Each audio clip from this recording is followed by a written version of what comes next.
ಪ್ರಣಯಾನುಭಾವ ಕವಿತೆ ಆತ್ಮಾನುಸಂಧಾನ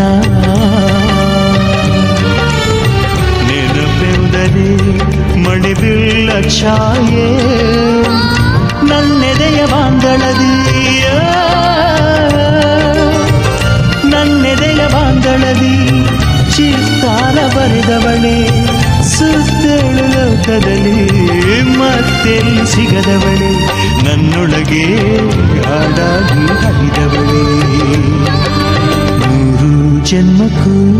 ನೂರಾರು ಜನ್ಮಕ್ಕೂ ನೂರು ಜನ್ಮಕ್ಕೂ ನೂರಾರು ಜನ್ಮಕ್ಕೂ ಒಲವಾಧಾರೆಯೇ ಒಲಿದೊಲಿದು ಬಾರೆಯೇ ನನ್ನ ಆತ್ಮ ನನ್ನ ಪ್ರಾಣ ನೀನೆಂದು ನೂರು ಜನ್ಮಕ್ಕೂ